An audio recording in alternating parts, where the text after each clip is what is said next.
Salam Aleichem. Saudara-saudara, kita semua pada saat ini bersyukur karena berkat Tuhan yang luar biasa dalam kehidupan kita. Di tengah keterbatasan yang ada, saya yakin dan kita semua percaya bahwa kasih Kristus tidak terbatas untuk kita. Pada saat ini, kita akan memasuki ibadah khusus dan kiranya Tuhan memampukan kita untuk mendengar dan melakukan setiap sabdanya dalam hidup kita. Kiranya Tuhan senantiasa menaungi dan memberkati saudara kini hingga selamanya. Selamat beribadah dan Shalom Aleichem.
Pekerjaan walau tubuh pun lemah, syukur atas kasih sayang dari sanak dan teman.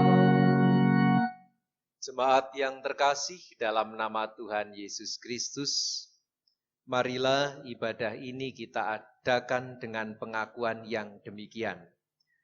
Pertolongan kita adalah di dalam nama Tuhan yang menjadikan langit dan bumi. Amin. Amin. Amin.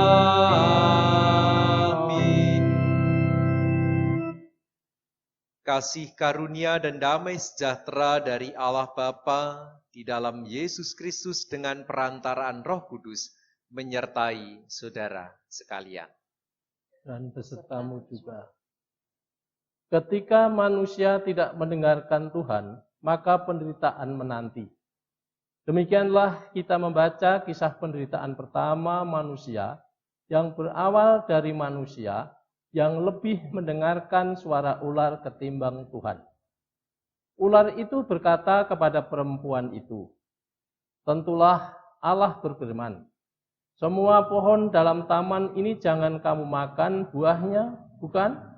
Lalu sahut perempuan itu kepada ular itu, "Buah pohon-pohonan dalam taman ini boleh kami makan. Tetapi tentang buah pohon yang ada di tengah-tengah taman, Allah berfirman, jangan kamu makan ataupun raba buah itu, nanti kamu mati." Tetapi ular itu berkata kepada perempuan itu, "Sekali-kali kamu tidak akan mati.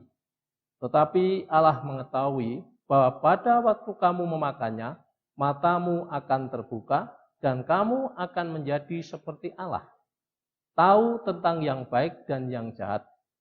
Perempuan itu melihat bahwa buah pohon itu baik untuk dimakan dan sedap kelihatannya, Lagi pula pohon itu menarik hati karena memberi pengertian. Lalu ia mengambil dari buahnya dan dimakannya, dan diberikannya juga kepada suaminya yang bersama-sama dengan dia, dan suaminya pun memakannya. Mari kita belajar mendengarkan Tuhan. Syukur padamu ya Allah.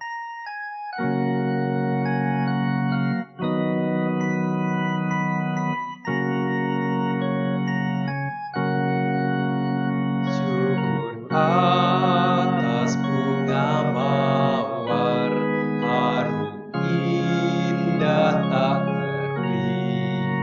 Syukur atas awan hitam dan mentari berseri. Syukur atas suka duka yang kau beri tiap saat, dan firman-Mu lah pelita agar kami tak sesat. Saudara-saudara yang terkasih, marilah kita sekarang masuk dalam doa pengakuan dosa yang demikian saya hantarkan. Allah Bapa kami yang bertahta dalam kerajaan surga yang mulia, yang berkarya dalam Kristus Yesus dan yang memberi kami kekuatan dalam Roh Kudus. Pada saat ini kami bersama-sama di hadirat-Mu mengucap syukur atas berkat yang telah Engkau berikan kepada kami. Dan pada saat ini Tuhan, dalam kami menghadap di hadirat-Mu, kami sadar bahwa kehidupan kami penuh cacat dan celah. Kami kerap kali belum bisa mengasihi Engkau dengan sepenuh hati. Kami juga belum bisa mengasihi sesama kami. Dan kami masih sering hanya mengasihi diri kami sendiri. Tuhan, ampunilah dosa-dosa kami. Dan pada saat ini Tuhan, kami juga mohon Engkau senantiasa memberkati dan memberikan anugerah pengampunan dalam kehidupan kami. Di dalam nama Tuhan Yesus Kristus kami memohon. Haleluya. Amin. Suaramu ku dengar.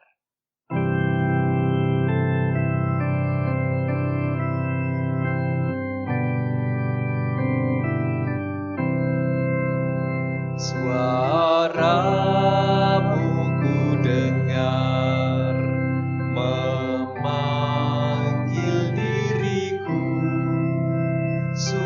supaya ku di Golgota dibasuh darah-Mu.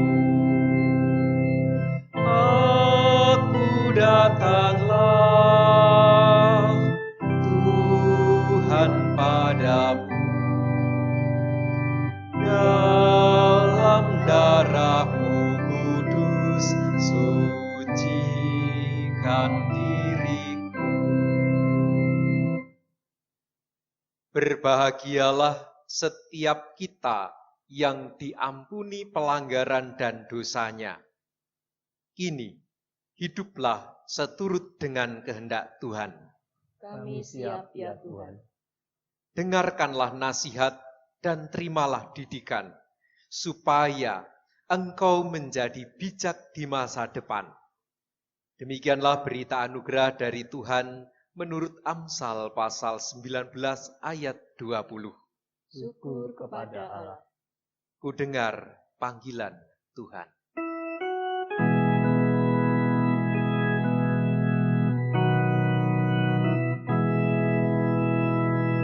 Ku dengar panggilan Tuhan. Ku dengar panggilan Tuhan. Ku dengar panggilan Tuhan. Pikul salib, ikutlah aku. Aku mau mengikut Dia. Aku mau mengikut Dia. Aku mau mengikut Dia. Ikut Dia, Yesus Tuhanku. Mari kita bersama masuk dalam doa, kita siapkan hati kita menerima sabda Tuhan. Kita berdoa. Terima kasih Tuhan, Engkau telah mengampuni kehidupan kami. Dan melalui ibadah pada saat ini, kami akan mendengarkan firman-Mu. Kami mohon Tuhan, berfirmanlah, kami siap mendengar, serta merenungkan dan mewartakan sabda-Mu dalam kehidupan kami. Haleluya. Amin.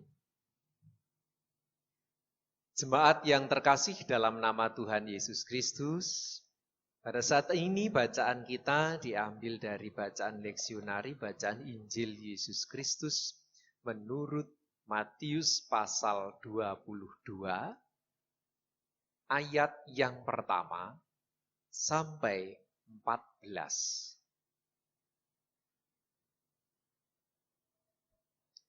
Inilah Injil Yesus Kristus. Lalu Yesus berbicara pula dalam perumpamaan kepada mereka.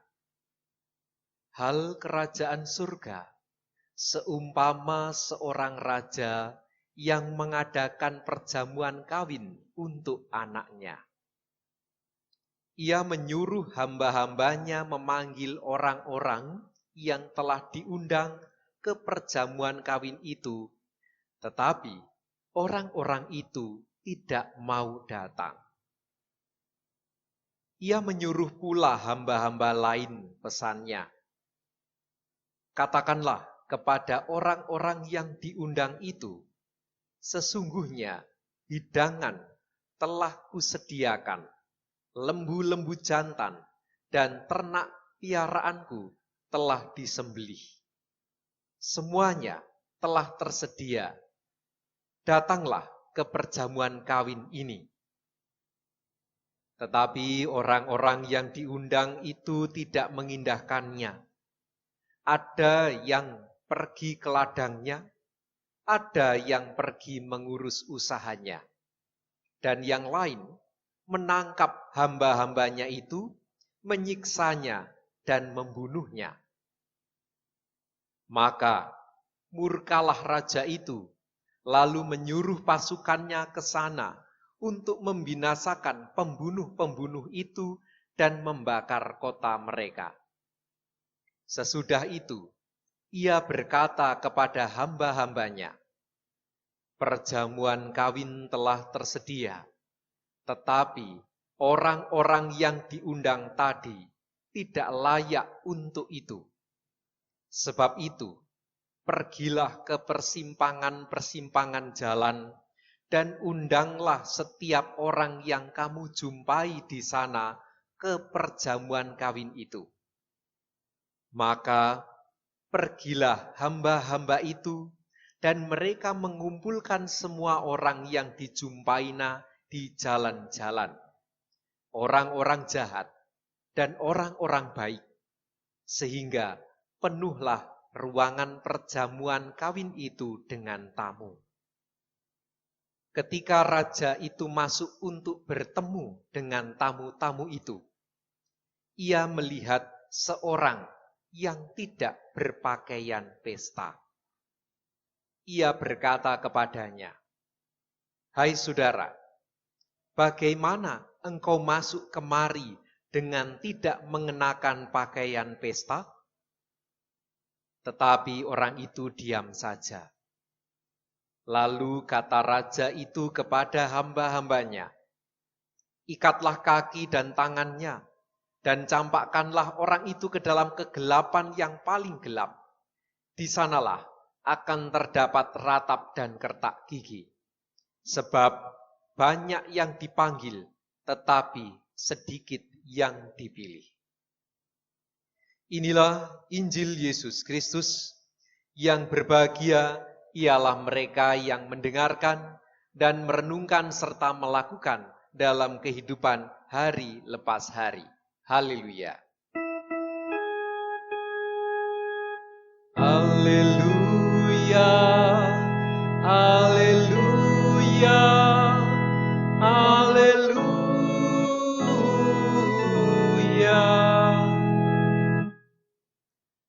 Jemaat yang terkasih dalam nama Tuhan, Shalom Aleichem. Waalaikumsalam. Saudara, pernahkah saudara dikecewakan oleh seseorang? Atau kalau pertanyaannya dibalik, pernahkah saudara mengecewakan seseorang? Saya kira kita semua pernah dikecewakan oleh orang. Namun kalau kita sendiri kecewa, saya yakin kita juga sering, ya. Nah, saudara-saudara, dalam sabda Tuhan pada saat ini yang kita terima ini juga menggambarkan bagaimana kekecewaan hati Tuhan terhadap umatnya yang tidak setia. Di sana digambarkan di dalam Injil Yesus Kristus menurut Matius pasal 22 ayat 1 sampai 14. Di sana bercerita tentang hal kerajaan surga. Ya, sedikit saya gambarkan bahwa kerajaan surga di dalam Injil Yesus Kristus menurut Matius ini bukan berarti sebuah tempat, tetapi sebuah suasana di mana Allah yang memerintah. Kerajaan surga dalam bahasa Yunani di sana Basileia ton auranon. Basileia kalau Bapak Ibu mengerti tentang, ada yang mengerti tentang elektronik. Basileia itu sama diambil dari kata basileus. Basileus itu dari kata basis. Nah, dalam ilmu elektronika, basis ini adalah yang memerintah. Sehingga ada arus besar yang bisa berjalan dari sisi satu ke sisi yang lain kalau basisnya dibuka. Itu kalau bahasa elektronika. Nah, artinya apa? Basis atau basileia atau basilius ini yang memerintah. Nah, Basileia ton auranon yang memerintah di surga. Di sini kita bisa membaca dalam bahasa Indonesia sehari-hari lebih jelas. Saya ajak saudara-saudara untuk membaca bahasa Indonesia sehari-hari. Dituliskan begini. Apabila Allah memerintah. Atau kata lainnya, apabila Allah memimpin. Keadaannya seperti perumpamaan ini. Nah, di sini kita bisa membaca juga bahwa ketika Allah memerintah itu ibarat ada orang punya gawe. Bapak Ibu yang sudah berpengalaman dalam punya gawe, menikahkan anaknya, pasti sangat memahami situasi di dalam Matius pasal 22 ini. Setiap orang yang mantu atau punya gawe, pasti sudah mempersiapkan segala sesuatunya itu dengan baik. Mulai dari hal-hal yang sepele, catering, undangan, dan segala sesuatunya. Walaupun suasananya COVID seperti ini, tapi saya yakin orang yang punya gawe pasti mempersiapkan segala sesuatunya. Nah, yang jadi pergumulan di dalam gambaran Matius ini, perumpamaan ini, orang yang diundang itu tidak datang. Coba bagaimana perasaan yang punya gawe? Perasaan raja yang dituliskan di dalam Matius ini. Ketika orang yang diundang tidak datang. Coba saudara rasakan jika itu yang terjadi dalam keluarga saudara. Pasti ada perasaan kecewa. wah, iki opo to, salahku opo dan lain sebagainya. Itu kalau manusia ada perasaan kecewa. Nah, saudara-saudara, seperti di awal tadi saya sampaikan, ayat ini berisi tentang bagaimana itu terjadi di dalam kehidupan kerohanian orang-orang percaya. Tuhan kecewa terhadap sikap orang-orang tertentu. Dalam Alkitab di sana dikisahkan bagaimana Tuhan mempersiapkan segala sesuatunya, hal kerajaan surga, kepemimpinan Allah, pemerintahan Allah itu semuanya diciptakan baik adanya. Dunia ini diciptakan baik adanya. Dan Tuhan sudah merencanakan segala sesuatunya itu sempurna. Tuhan juga sudah menyelamatkan umatnya. Supaya suatu saat nanti semua orang yang hidup di dunia memperoleh keselamatan dan masuk ke surga. Kasarnya demikian kalau bahasa saya. Semuanya diciptakan baik dengan harapan membuahkan buah-buah yang baik. Setiap orang membuahkan buah-buah yang baik. Tetapi apa yang terjadi? Ternyata dalam konteks Alkitab, umat yang memang digadang-gadang menjadi umat pilihan, mereka justru memiliki sikap yang jumawa. Dalam Alkitab, ada umat yang memang merasa dirinya umat pilihan, bangsa pilihan, bangsa Israel. Kita tahu di Alkitab ini berbicara tentang bagaimana karya Allah dalam kehidupan bangsa Israel. Nah, yang jadi masalah, bangsa Israel merasa menjadi satu-satunya bangsa pilihan, yang lainnya tidak. Sehingga mereka tinggi hati, sombong rohani, dan merasa yang paling utama dan merendahkan yang lain. Itu yang jadi masalah. Itu yang membuat Tuhan kecewa. Mereka memikirkan hanya bagaimana caranya supaya diri mereka, bangsa mereka itu selamat. Bagaimana supaya agama kehidupan mereka suci. Tetapi di dalam tingkah lakunya mereka jauh dari yang diharapkan Tuhan. Saudara-saudara, karena itulah di dalam ayat ini dikisahkan bagaimana mereka ternyata tidak menyambut sesuatu rancangan yang terbaik dari Tuhan itu. Karena itu, Alkitab mengatakan, ayat 7, maka murkalah raja itu, lalu menyuruh pasukannya ke sana untuk membinasakan pembunuh-pembunuh itu dan membakar kota mereka. Sikap manusia yang mengecewakan hati Tuhan, itu akan membuahkan sesuatu yang mendatangkan murka Tuhan. Dalam konteks Alkitab jelas dikatakan seperti itu. Nah, sekarang untuk perenungan kita, pernah enggak kita mengecewakan hati Tuhan? Lalu kemudian Tuhan mengambil apa yang memang telah diberkati kepada kita, diberikan kepada kita, diambil lagi oleh Tuhan. Kalau pengalaman saya pernah. Mungkin pernah saya ceritakan. Jadi suatu saat saya mempunyai janji iman tertentu di hadapan Tuhan.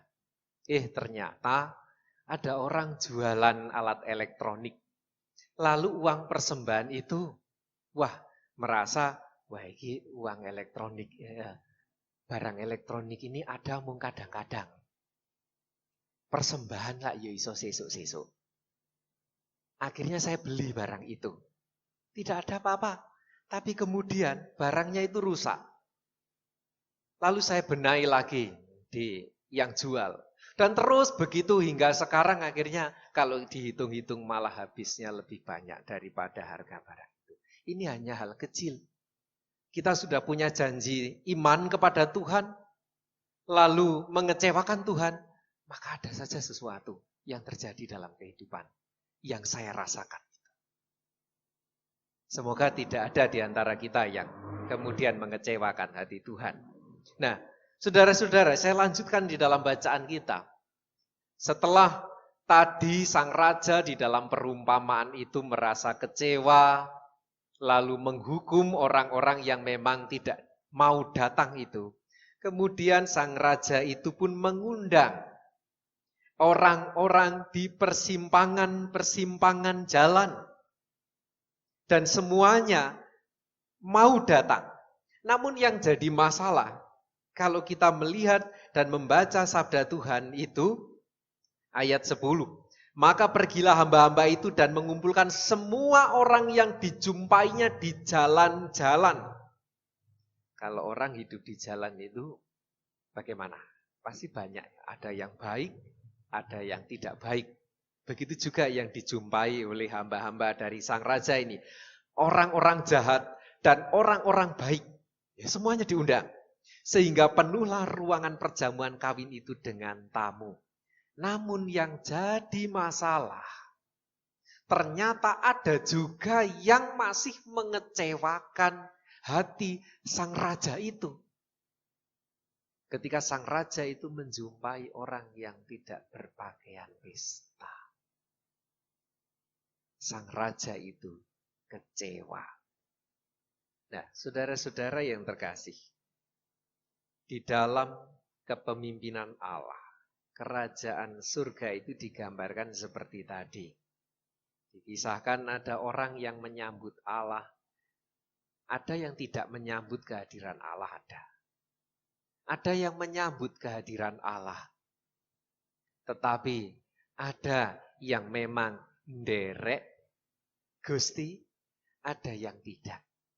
Begitu juga kehadiran Yesus Kristus di tengah dunia ini. Ada yang menolak sama sekali.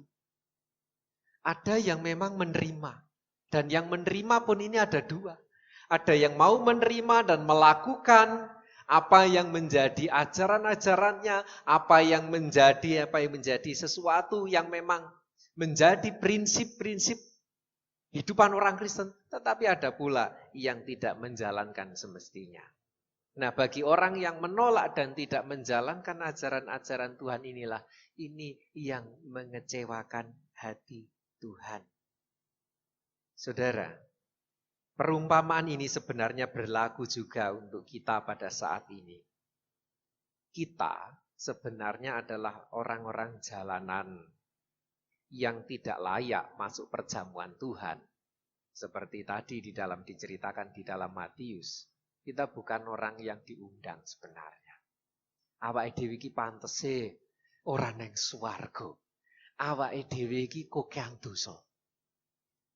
Namun melalui kuasa darah Tuhan Yesus Kristus kita dilayakkan, kita ikut diundang untuk masuk di dalam kerajaan surga, di dalam kehidupan yang penuh dipimpin oleh Allah. Allah hadir dalam kehidupan kita. Allah hadir dalam kehidupan keluarga saudara dan begitu juga saya. Ini masalahnya.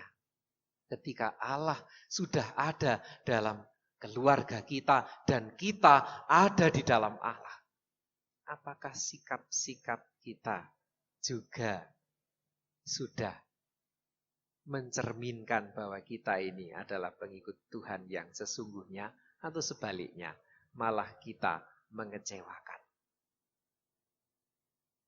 Kita menurut Rasul Paulus sebenarnya adalah orang yang jauh dari Tuhan.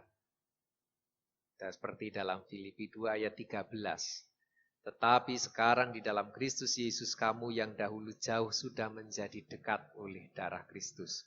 Kita sudah ditebusnya. Kita dulu jauh dari Tuhan. Sekarang sudah dekat dengan Tuhan. Bahkan dalam 1 Petrus 1 ayat 18 dan 19 di sana diceritakan. Sebab kamu tahu bahwa kamu telah ditebus dari cara hidupmu yang sia-sia, yang kamu warisi dari nenek moyangmu. Itu bukan dengan barang fana, bukan pula dengan emas perak, melainkan dengan darah yang mahal, yaitu darah Kristus. Dan yang sama seperti darah anak domba yang tak bernoda dan tak bercacat. Kita sebenarnya sudah ditebus oleh Tuhan, kita dilayakkan. Dan semestinya hidup kita juga harus berpadanan dengan Kristus itu sendiri. Hidup berbuah dalam angan, pikiran kita, perkataan, dan perbuatan. Jangan sampai mengecewakan hati Tuhan. Dalam kehidupan di masa pandemi ini, saudara-saudara, saya dengar kita semua ada sebagian dari kita yang sudah mendapatkan bantuan ya. Kita semua mengalami masalah ekonomi. Adanya bantuan dari pemerintah itu tentu sangat kita tunggu-tunggu. Namun kita juga perlu hati-hati terhadap diri kita sendiri. Jangan karena ada bantuan lalu kemudian kita tergoda untuk meninggalkan Tuhan dan hirau terhadap kepemimpinan Tuhan. Jangan sampai kita kemudian rela kemudian meninggalkan Tuhan hanya untuk korupsi, mencari kesempatan untuk mendapatkan kekuasaan. Dan ya mumpung pemerintah lomo, akhirnya kita memanfaatkan itu. Begitu juga kita sebaliknya, kita yang menerima, lalu kita kemudian gampang mubra-mubru mumpung ono duit. Sehingga kita lupa ora eling yen kancane kuwi ana sing ora oleh go. Ya, ini Bapak Ibu. Namanya orang hidup di dunia pasti bermacam-macam. Namun melalui sabda Tuhan ini, marilah kita bersama-sama berusaha untuk hidup berpadanan dengan Yesus Kristus. Jangan sampai kita mengecewakan hati Tuhan. Berbuahlah oleh pembaharuan budimu. Kita telah diberikan pengertian dan pemahaman yang baik. Karena itu, marilah kita senantiasa memperbaharui hidup kita menjadi lebih baik dan lebih baik. Amin. Assalamualaikum. Kita masuk dalam saat teduh.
Amin. Kita bersama-sama bangkit berdiri dan kita akan mengucapkan pengakuan kita bersama-sama dengan umat Tuhan di seluruh penjuru dunia. Dan karena itu, marilah kita mengucapkan pengakuan iman rasuli. Aku percaya kepada Allah Bapa yang Maha Kuasa, Khalik langit dan bumi, dan kepada Yesus Kristus anaknya yang tunggal Tuhan kita, yang dikandung daripada Roh Kudus, lahir dari anak darah Maria, yang menderita di bawah pemerintahan Pontius Pilatus, disalibkan, mati dan dikuburkan, turun ke dalam kerajaan maut. Pada hari yang ketiga bangkit pula dari antara orang mati, naik ke surga, duduk di sebelah kanan Allah Bapa yang Maha Kuasa, dan akan datang dari sana untuk menghakimi orang yang hidup dan yang mati. Aku percaya kepada Roh Kudus, gereja yang kudus dan am, persekutuan orang kudus, pengampunan dosa, kebangkitan daging dan hidup yang kekal. Amin. Mari kita masuk dalam doa, syukur dan syafaat. Semua kita serahkan ke dalam tangan Tuhan. Saya antarkan. Allah Bapa kami yang bertahta dalam kerajaan surga yang mulia, yang berkarya dalam Kristus Yesus dan memberi kami kekuatan dalam Roh Kudus. Pada saat ini Tuhan, kami mengucap syukur karena Engkau telah mengingatkan kami agar hidup kami dan keluarga kami tidak mengecewakan hati-Mu Tuhan. Ampunilah Tuhan, jika dalam kehidupan kami masih belum bisa melakukan sabda-Mu, kami belum bisa berbuah, kami belum bisa melakukan yang terbaik untuk kemuliaan nama-Mu. Namun melalui kekuatan Roh Kudus, kami siap Tuhan untuk memperbaharui hidup kami hari lepas hari menjadi orang yang lebih baik. Tuhan, dalam ibadah ini kami juga menyerahkan keluarga-keluarga yang pada saat ini beribadah di rumah. Kami mohon Tuhan berkatilah, kami mohon Tuhan setiap pergumulan, baik itu masalah ekonomi, masalah kesehatan, sosial, hubungan dengan orang lain yang terhambat karena COVID-19 ini Tuhan, kami mohon Tuhan Engkau segera pulihkan kami semua. Begitu juga bangsa dan negara kami. Kami mohon Tuhan berilah kebijakan kepada pemimpin-pemimpin bangsa kami. Kebijaksanaan untuk melepaskan bangsa ini dari COVID-19. Dan itu semua Tuhan bisa kami lakukan bersama sebagai bangsa. Karena hanya melalui pertolongan-Mu saja. Pada saat ini Tuhan, kami juga berdoa untuk gereja-gereja yang masih belum dapat beribadah bersama-sama di gedung gereja. Kiranya Engkau senantiasa merawat iman setiap warga jemaat dan setiap orang, sehingga gereja dalam arti persekutuan tubuh Kristus tetap dapat kami semua lakukan dalam kehidupan kami. Tuhan, kami serahkan pergumulan-pergumulan kami ke dalam tangan-Mu. Dan karena itu Tuhan, kami akan sampaikan doa-doa pribadi kami yang demikian.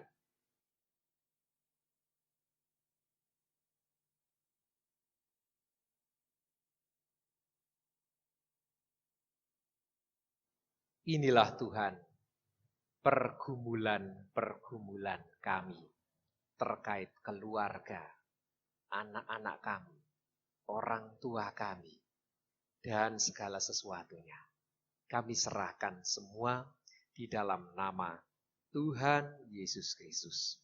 Dan kami tidak lupa Tuhan pada saat ini berdoa untuk persembahan yang telah kami kumpulkan. Kami mohon sucikan Tuhan. Begitu juga kami persembahkan hidup kami ke dalam tangan-Mu sebagai persembahan yang hidup dan berkenan. Berkatilah. Dalam nama Allah Bapa, Putra dan Roh Kudus kami berdoa. Haleluya. Amin. Jemaat yang terkasih dalam nama Tuhan, kita bangkit berdiri dan bersama-sama kita pujikan berbahagia tiap rumah tangga.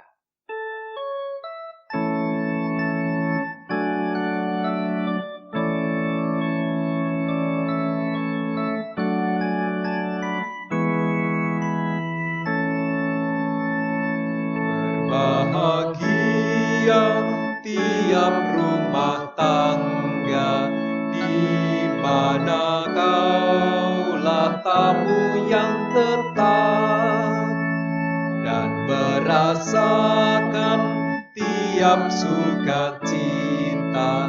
Tanpa Tuhannya tiadalah lengkap, di mana hati girang menyambutmu dan memandangmu dengan berseri. Tiap anggota menanti sabda-Mu yang taat akan firman yang Kau beri. Arahkanlah hatimu kepada Tuhan. Kami mengarahkan hati kami kepada Tuhan. Dengarkanlah suara Tuhan melalui firman-Nya. Kami siap mendengarkan. Berlakukanlah firman Tuhan di tengah kehidupan keluarga. Kami melakukannya. Terpujilah Tuhan. kini dan selama-lamanya. Kini terimalah berkat dari Tuhan. Kasih Allah Bapa kiranya melingkupi hidupmu. Kesetiaan Yesus Kristus menuntun langkahmu. Kuasa Roh Kudus senantiasa memberi semangat bagimu, agar engkau mampu menghadirkan kasih setia Tuhan dalam hidupmu sekarang dan selamanya. Amin. Haleluya, amin. Haleluya, amin. Haleluya, amin. Haleluya, amin.